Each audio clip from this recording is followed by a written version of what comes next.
É menos arriscado fiscalizar membros do PCC do que altas autoridades da República hoje. Especificamente uma instituição pela qual eu não tenho o menor apreço, uma das instituições mais corruptas e ineficientes do Brasil, mas e que eu não deixa de me dar uma certa satisfação em vê-la pegando fogo metaforicamente. E eu estou falando da Receita Federal. Porque parece que agora os servidores da Receita Federal passaram de pessoas que estão apenas cumprindo ordens para serem vítimas de outras pessoas que estão apenas cumprindo ordens. Isso me traz uma satisfação. Eu confesso que isso me traz uma satisfação. E eu acho que a história você já sabe, pelo menos no geral, né? Eu me refiro aqui à operação ilegal ordenada pelo Alexandre de Moraes contra servidores da Receita Federal para apurar os supostos vazamentos de informações relacionadas ao ministro do Supremo Tribunal Federal e seus familiares. Isso a gente chegou a comentar no programa de ontem, mas entre o programa de ontem e o de hoje, o presidente da Associação Nacional dos Auditores Fiscais da Receita Federal do Brasil, o Kleber Cabral, deu algumas entrevistas muito interessantes sobre o caso. A uma delas, especificamente, uma que aconteceu no Estúdio I da Globo News, eu quero reagir assistindo com vocês. É um trecho um pouco mais longo, mas acreditem, vale a pena. Vamos assistir. Como começou essa investigação? Foi peticionado a Receita pelo Alexandre de Moraes, mas com base em que vazamento? O que foi publicado, ou noticiado, que houve a quebra, que originou esse pedido, essa devassa? Olha, então, o que a gente sabe são, basicamente, contratos de 129 milhões, que foi trazido ali pela Malu Gaspar, e a informação do Lauro Jardim da variação patrimonial da esposa.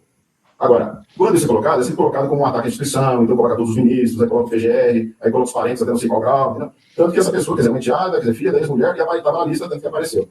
E aí, é o que eu digo, a nossa visão, a nossa leitura. É uma forma de... Vai ter algum falso positivo, entendeu? Essas pessoas aí que são funcionários do cerco, se tiver alguém fazendo como estão levantando, que ele estava imprimindo declarações dos ministros e vendendo, é um vexame enorme para a administração da Receita. Eu quero crer que isso não vai se confirmar. Né? Porque veja, alguém que está lá no CAC Laranjeiras, no Rio de Janeiro, está imprimindo declaração de imposto dos ministros espalhados pelo país. Isso aí era para chamar a atenção muitíssimo.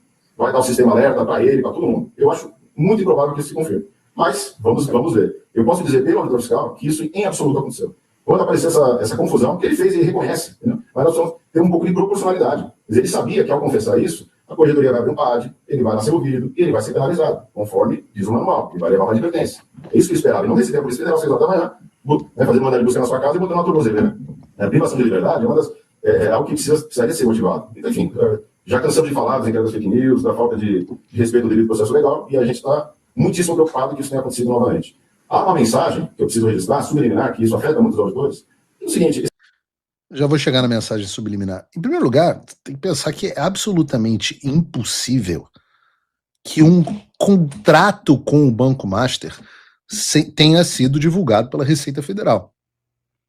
O contrato do Banco Master com a Viviane Bastos de Moraes pode ter sido divulgado pelo Banco Master ou pela Viviane Bastos de Moraes. Não pode ter sido, ou por alguma pessoa que tenha tido acesso num due diligence, sei lá, né?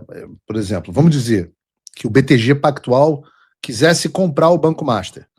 Aí ele teria que fazer um due diligence sobre o banco, faria o due diligence, due diligence, para quem não sabe, é o processo de diligência para você verificar se a empresa está em ordem, para você verificar se a empresa está seguindo os procedimentos, a situação fiscal da empresa. Então, quando você vai vender o seu banco, ou qualquer empresa, você passa por um negócio chamado due diligence. É uma palavra em inglês, que significa diligência própria. Tá?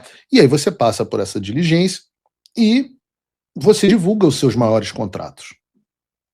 Normalmente isso é protegido por acordo de confidencialidade. Então existe, mas contratos vão parar na mão de pessoas que são pessoas terceiras. Essas pessoas também podem ter divulgado o conteúdo desse contrato. Então, mas a Receita Federal não. A Receita Federal, não. A Receita não pode ter divulgado o contrato do Alexandre com a Viviane, porque quando você faz um contrato, mesmo que seja um contrato dessa magnitude, você não manda cópia do contrato para a Receita. E o que a Malu Gaspar teve acesso foi a cópia do contrato. Então, neste ponto, é uma sacanagem com os caras da Receita. A questão da evolução patrimonial é um pouco diferente. Mas vamos ouvir o que ele diz, qual é a mensagem subliminar enviada aos funcionários da Receita Federal, que foi exatamente o que eu tuitei no dia que isso aconteceu. Esse tipo de medida, ela busca humilhar, ela busca constranger e busca amedrontar. E o pior é que dá certo. Se você for perguntar Claro à Receita hoje, quem é que topa aí? Vamos organizar os grupos de fiscalização para ir atrás de altas autoridades? Você não vai encontrar nenhum. É menos arriscado fiscalizar membros do PCC do que altas autoridades da República hoje. Vejam a gravidade do que está dizendo. Para que existe a Receita Federal? Para coletar impostos e para verificar quem paga ou não impostos. E ela também avalia se os seus impostos estão ocorrendo de forma legítima. Ela, como qualquer outra instituição, hoje, eles preferem fiscalizar o PCC, porque tem menos risco de acontecer alguma coisa, do que ministros do Supremo Tribunal Federal.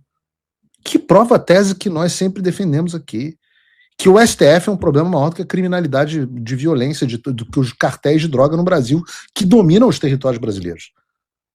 Mas o STF é um problema pior, inclusive porque o STF é que permite que esses cartéis dominem o território brasileiro. Então, naturalmente, se ele é o possibilitador, ele é um problema maior do que o problema final. E hoje eu digo a vocês podem concordar comigo ou não no chat. O Congresso, apavorado, hoje já é estabelecido, eu falava isso, as pessoas falavam que era exagero, mas hoje já é estabelecido que todos os deputados federais se cagam de medo do Supremo Tribunal Federal, incluindo o presidente da Câmara dos Deputados, que foi achincalhado e chantageado pelo mesmo Alexandre de Moraes. Então, Câmara dos Deputados amedrontada. O Senado completamente amedrontado. 9 entre 10 senadores morrem de medo do Alexandre de Moraes e o Alcolumbre não tem só medo, como tem alconluio com o Alexandre de Moraes. Então, não temos o poder fiscalizador do Legislativo sobre essas instituições. A Polícia Federal nunca... Primeiro que Polícia Federal, o policial federal é o funcionário, eu acho que eles competem com os militares de quem é mais carreirista. Então, a preocupação número 1 de um policial federal, seja delegado, os piores são os delegados, mas a preocupação número 1 deles é não ficarem mal e serem colocados em missões bacanas. Manda para a Europa, manda para os Estados Unidos, manda o cara para ser diretor da polícia, manda o cara para ser superintendente no estado, etc, etc. Esses caras sabem que se forem para cima do Alexandre, como está meio que acontecendo agora, a maioria morre de medo, não quer nem mexer nisso por causa da carreira. Outros sabem que ações desse tipo podem acontecer, inclusive, na própria Polícia Federal. E eu não sei vocês, mas eu vou morrer de rir de ver policial federal sendo preso por policial federal por ordem do Alexandre de Moraes. Eu já estou me divertindo vendo a Receita. Estou dizendo, não tenho nenhum apreço pela Receita Federal do Brasil. Se eu pudesse, fechava e abria de novo no mês seguinte só com novos funcionários. Eu já fui extorquido pela Receita Federal, então eu sei do que eu estou falando. Bandidos, a maioria... Não sei se é a maioria, mas é uma instituição porca. A Polícia Federal ia ser uma delícia. Uma delícia absoluta.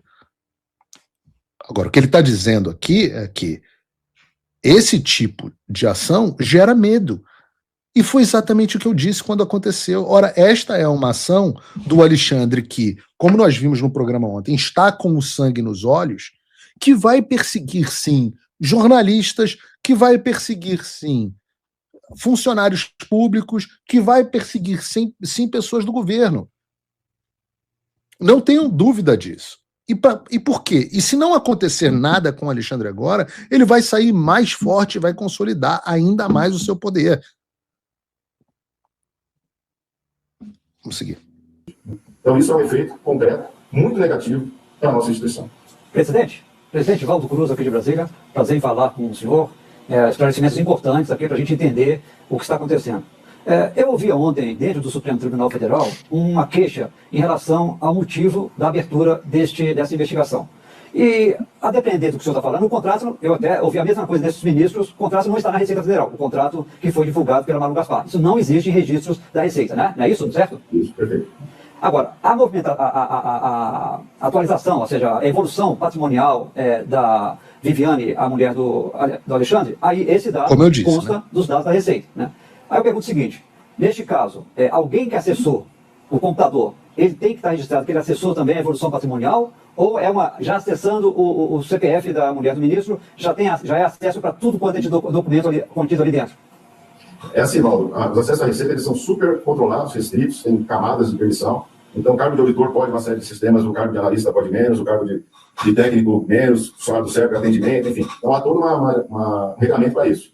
E também da onde você trabalha, quer dizer, se eu trabalho na área do Orento, tem um tipo de sistema, se eu trabalho na fiscalização, na consulta, enfim.